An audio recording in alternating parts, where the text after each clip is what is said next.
aquí en la televisión pública. ¿Cómo se relacionan las afirmaciones del senador Sergio Botana ayer sentado aquí en este estudio diciendo que el gobierno le estaba faltando el respeto a los partidos al invitar a miembros de sus colectividades políticas a representar al Estado uruguayo en el exterior, y el procesamiento del ex comandante en jefe de la Armada, Tabaré Danners, con prisión domiciliaria a causa de la investigación por torturas entre 1977 y 78, bueno, se relacionan también en el senador Eduardo Brenta, a quien recibimos esta mañana con muchísimo gusto en la televisión pública. Eduardo, Muchas qué gusto gracias. que estés acá. Igualmente, muchas gracias. Eduardo, Bueno, muchos éxitos además. Bueno, muchas gracias. Por esta etapa que se inicia. Para Gracias. nosotros el éxito es que ustedes nos respondan con frontalidad, que sean Bueno, haremos lo concretos, posible. así que gracias. Eduardo, bueno, arranquemos por esto de Danners, que es lo de las últimas horas. Fuiste una de las personas que tuvo que firmar esos papeles que Danners le presentaba a quienes acababan de ser torturados. ¿Qué sentís conociendo los últimos acontecimientos? Bueno, primero siento que es algo por lo cual hemos venido batallando mucha gente durante muchos años, ¿no? Desde el año 75 en adelante, más o menos, pasaron por el FUSNA a distintos colectivos de distintas organizaciones políticas de izquierda. El caso del procesamiento refiere fundamentalmente a militantes de la Unión de Juventudes Comunistas, pero está vinculado a todo el proceso de denuncias realizadas contra quien fuera en esa oportunidad el juez supariente.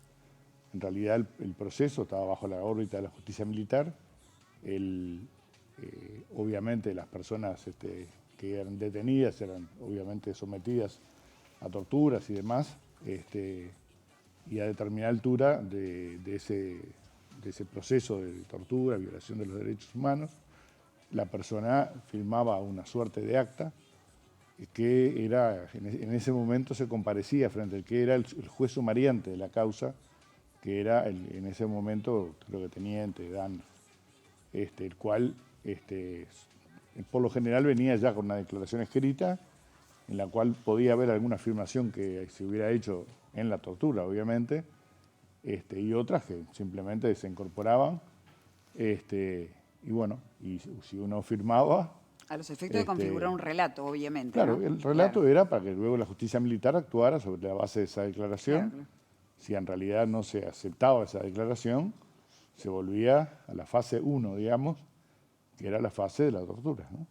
Este caso está muy vinculado al caso del capitán Trócoli, que era el jefe de servicio de inteligencia de la Armada en ese momento, que está preso con cadena perpetua en Italia, luego del famoso juicio que se llevó adelante en Italia. Y bueno, el almirante Danners era miembro del servicio de inteligencia del Cuerpo de Fusileros Navales y por tanto tenía esta tarea. Bueno, uno lo que siente hoy es que se está haciendo justicia, ¿no? Que más allá de las décadas que llevó todo este proceso, por lo menos hoy la justicia falla, no solo con Danners, también con otros miembros de lo que era el servicio de inteligencia del FUSNA, y toman la decisión de darles una cortita. pena como corresponde. Danners fue comandante jefe de la Armada cuando asume Tabaré que es su primera presidencia. Creo que ya venía del gobierno de Valle, si no me equivoco. No recuerdo. No tengo muy claro. Pero ¿cómo reaccionaron ustedes cuando vieron que el comandante jefe de la Armada de un gobierno de Frente Amplio tenía este tipo de pasado? Bueno, la verdad es que en aquel momento hicimos pública una nota, más de 30 militantes en aquel momento, los grupos de Acción Unificadora, que fue uno de los grupos que fue parte de este proceso. Se la enviamos al presidente de la República y también al propio comandante Danners, exigiéndole explicaciones.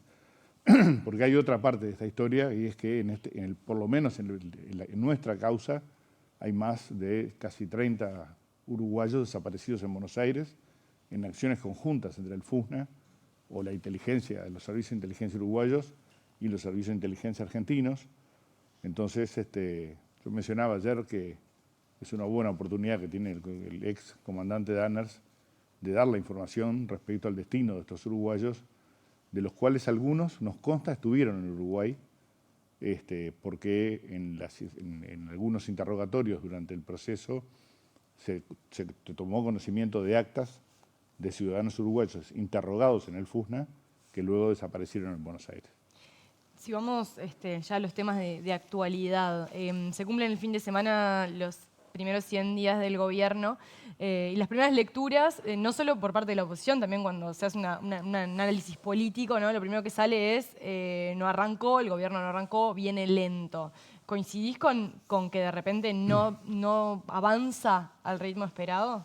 No, yo creo que hay una cuestión básicamente que tiene que ver con, primero, encontrar una situación que es mucho más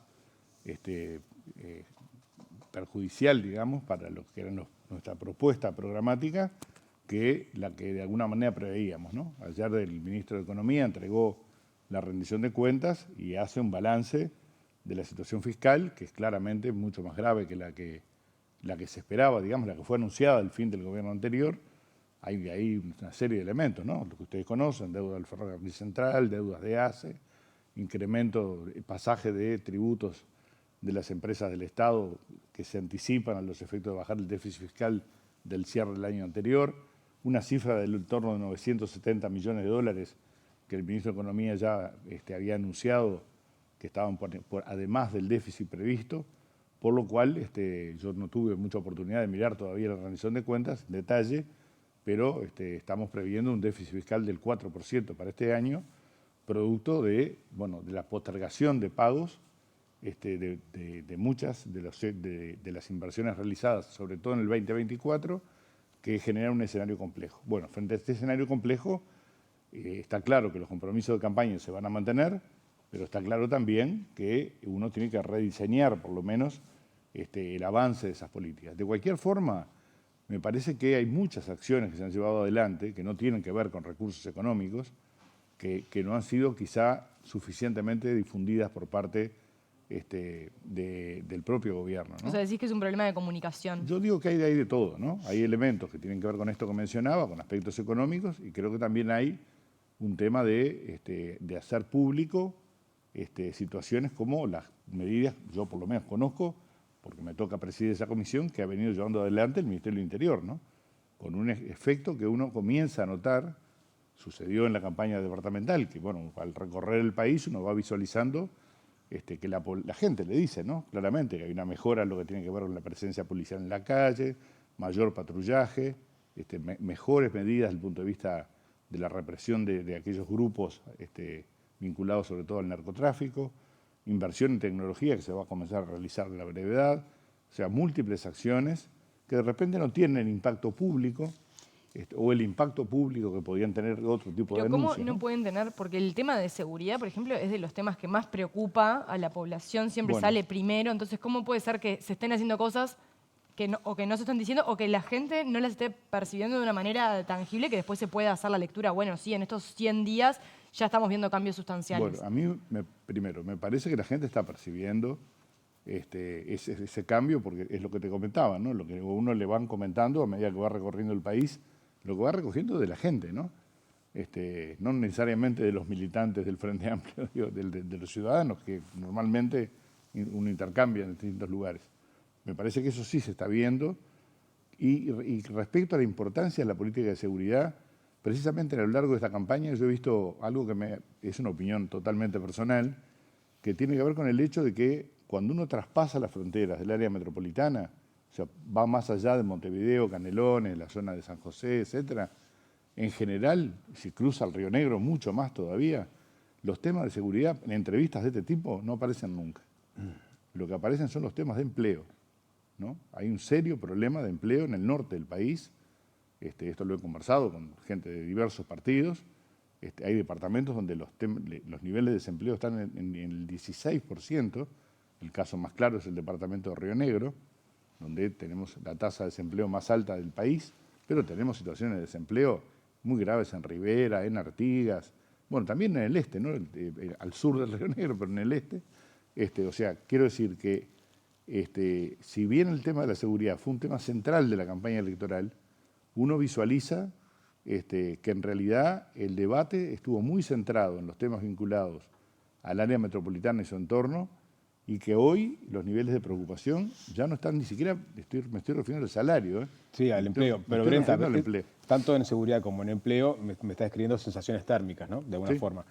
esto después tiene un correlato que son las cifras. En el Ministerio del Interior en algún momento va a tener que presentar las cifras de homicidios, rapiñas, hurtos, etcétera. Y lo mismo lo conocimos ahora, los últimos datos de empleo. Es decir, el gobierno, ¿usted cuándo espera que empiece a través de esas cifras, mostrar mejoras? Tanto en la parte de seguridad como en la parte de empleo. ¿Cuál es, digamos, el umbral de expectativa que tiene que tener la ciudadanía? Bueno, yo creo que primero, nosotros vamos a tener ahora un debate respecto al estado de situación que recibimos el país, ¿no? Que va a ser en el marco de la rendición de cuentas. Luego viene, a renglón seguido, digamos, casi en forma inmediata, el presupuesto nacional.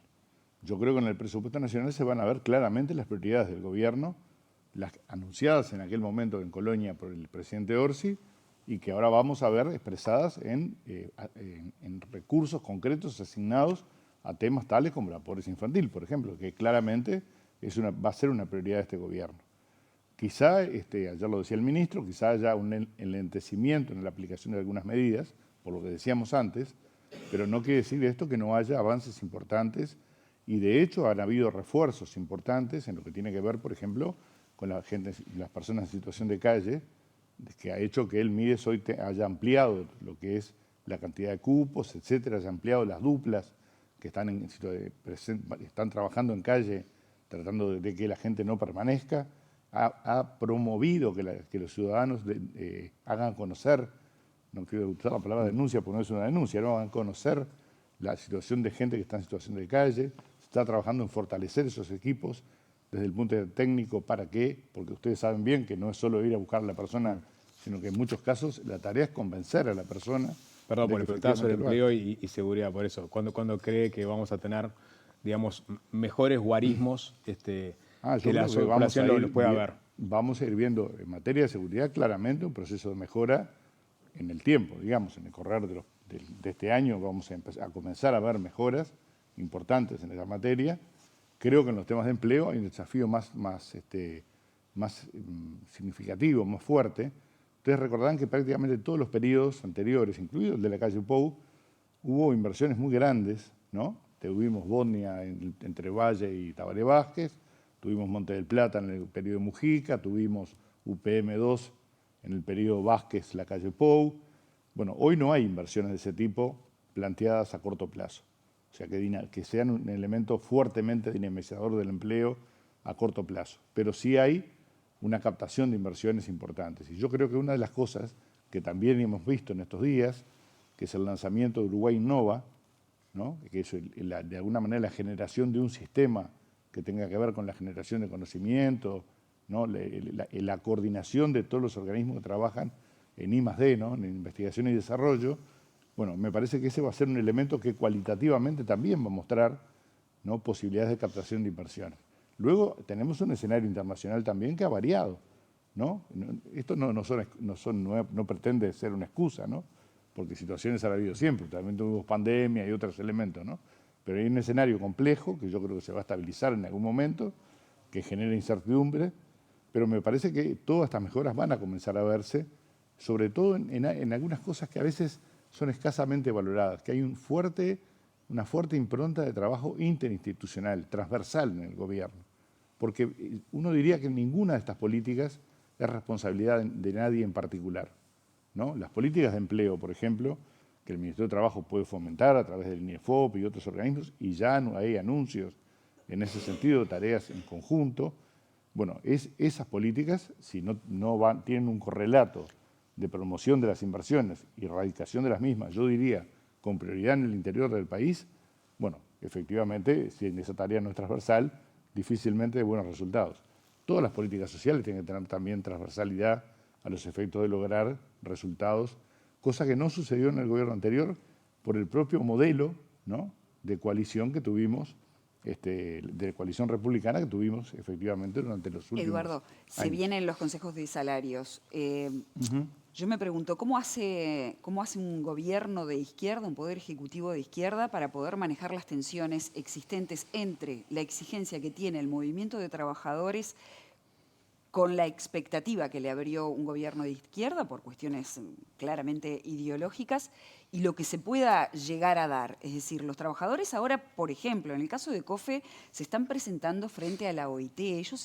Los públicos se sintieron frustrados con la negociación en el Ministerio de Trabajo. ¿Cómo se van a manejar esas tensiones? Es realmente delicado el tema. Totalmente. Tensiones en el mundo del trabajo hay día a día, digamos, ¿no? O sea, es imposible que no las haya porque es la tensión natural entre capital y trabajo, digamos, ¿no? Yo creo que el Poder Ejecutivo no ha mostrado todavía las pautas que va a plantear en los consejos de salarios. Creo que hay sectores que están en mejores condiciones, notoriamente, que otros, y me parece que vamos a iniciar seguramente un proceso de recuperación del salario real. Si ustedes ven en la rendición de cuentas, precisamente, uno de los elementos que se destacan es la caída en U, digamos, ¿no?, del poder adquisitivo de los uruguayos, ¿no? Nosotros tuvimos toda una pérdida desde el comienzo del gobierno de la calle Pou hasta el final del periodo, cuando ahí sí se recuperó el salario real del 2019. Bueno, esa pérdida en este periodo se va a ir modificando con un incremento del salario real que va a tener una prioridad en los salarios más bajos, ¿no? Nosotros denunciamos que había más de 550.000 uruguayos con salarios inferiores a 25.000 pesos. Bueno, esa es claramente la prioridad del gobierno. Obviamente otros sectores, que con poder adquisitivo más altos, recibirán incrementos menores quizá del esfuerzo que hay que hacer para recuperar esos salarios, con los cuales claramente no se puede vivir. Y con respecto a la propuesta del ministro Odone de desindexar algunos salarios de la inflación, hacer una especie para algunos sectores, no todos. ¿Cómo ve esa propuesta? Bueno, el ministro dijo hace pocos días atrás que él iba a explicar qué entendía por desindexación. Yo lo que digo es que los consejos de salarios tienen una dinámica propia, ¿no? El Poder Ejecutivo es 1 en 3.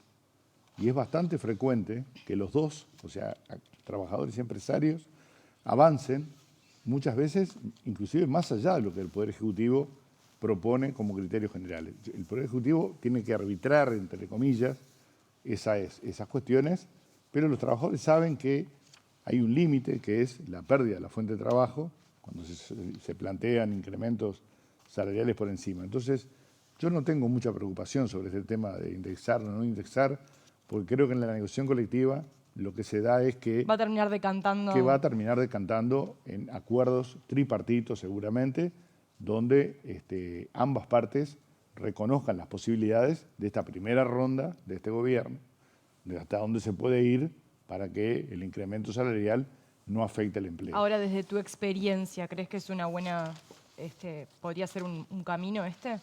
Yo no creo que el salario deba estar necesariamente indexado de forma rígida al incremento de la inflación, pero nosotros vamos a trabajar para que los salarios estén por encima del crecimiento de la inflación, como sucedió durante los 15 años del gobierno del Frente Amplio, y que nos genera algunas dificultades. Por ejemplo, el otro día conversando un poco sobre el tema de las deudas de NUR, por ejemplo, bueno, con respecto al sistema de vivienda, el banco hipotecario, bueno, las deudas con NUR se generaron fundamentalmente porque la UR se ajunta por índice medio de salarios y los salarios subieron 70% en términos reales, por encima de la inflación, en los 15 años del gobierno del Frente Amplio. Presidenta, Cambiemos de tema. Cambiemos de tema.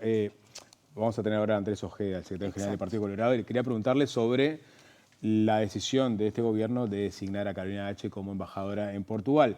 Y aprovecho que tengo a Brenta porque fue bastante duro con H en su momento por el tema de la declaración jurada de su cónyuge, que no le había presentado en la Junta de Transparencia. También fue muy crítico con H, Brenta, por haberle mentido al Parlamento cuando se hizo la interpelación por el caso de Marcet. Con estos antecedentes, ¿cómo hace usted para botarle la venia a H? Bueno, yo primero quiero escuchar al Ministerio de Relaciones Exteriores, que va a fundamentar, obviamente, las razones por las cuales se plantean no solo la venia de H, también la de Beatriz Argimón. Pongo lo de H porque ahí usted claro, se pronunció. No solo me parece un acierto del gobierno la propuesta de que Beatriz nos represente en la UNESCO, por su trayectoria, por su historia, por así que fue fundadora de la bancada bicameral femenina, bueno, 1000 elementos que ustedes conocen, que en mi opinión la califican para estar en ese lugar Y creo que el Partido Nacional resolvió bien ayer darle un respaldo a este tema. Me parece que hay otro posicionamiento del Partido Colorado que para mi gusto no es acertado, que tiene que ver con la decisión.